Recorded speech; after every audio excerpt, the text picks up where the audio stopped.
દેવગઢ બારિયામાં પોલીસની નજર ચૂકવી ભાગેલો પોક્સોનો આરોપીને પોલીસે ફરી એકવાર ઝડપી પાડી જેલના સળિયા પાછળ ધકેલ્યો છે।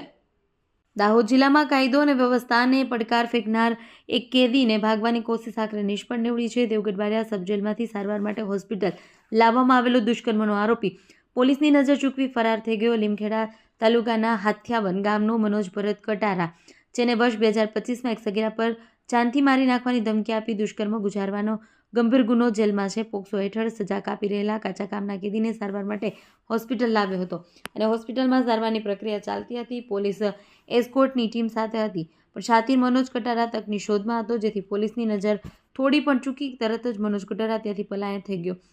જેલ જાપ્તામાંથી કેદી નાસી છૂટતા પોલીસ બેડામાં દોડધામ થઈ અને વાયુવેગે સમાચાર ફેલાઈ આખા જિલ્લામાં નાકાબંધી કરી દેવામાં આવી। દાહોદ જિલ્લા પોલીસની અલગ અલગ ટીમો મેદાને ઉતરી બાતમીદારોને સક્રિય કરવામાં આવ્યા અને દાહોદ પોલીસની સચોટ બાતમી મળી ફરાર થયેલા મનોજ કટારા પોતાના ઘરે હાથિયાવન પહોંચ્યો છે। મોડું કર્યા વગર પોલીસે તેનો ઘરે ઘેરો ઘાલ્યો અને પોલીસ જાપ્તામાંથી ભાગવાની હિંમત કરનારા પોક્સો આરોપીને દબોચી લીધો।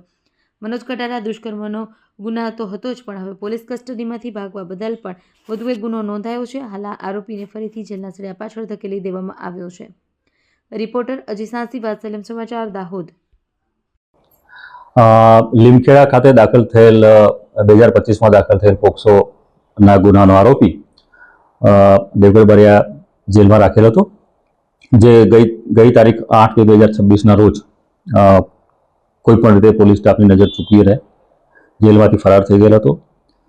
તે આરોપીને પકડી પાડવા માટે પંચમહાલના in-charge range IGP Shri Sandeepsinh સાહેબ તથા પોલીસ અધિક્ષક શ્રી રવિરાજસિંહ જાડેજા સાહેબનાઓએ અમને સૂચના આપી, જે અનુસંધાને અમારી ડીવાયએસપી લીમખેડા ડિવિઝન તથા લીમખેડા દેવગઢ બારિયા પીઆઈ શ્રી રાજપૂત સાહેબની સૂચના આપી અને એલસીબી એસઓજીની ટીમો બનાવી અને આ ભાગેલા આરોપીને શોધવા માટે સઘન પ્રયત્નો કરતા આ આરોપી અમને તેના ઘરેથી મળી આવેલ, જે આરોપીને હસ્તગત કરી ગુનો દાખલ કરેલ છે।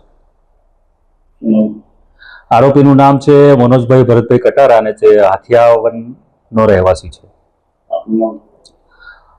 હું AK કલાસવા છું, મારું નામ AK કલાસવા છે। હું ઇન્ચાર્જ ડીવાયએસપી લીમખેડા ડિવિઝનમાં ફરજ બજાવું છું અત્યારે।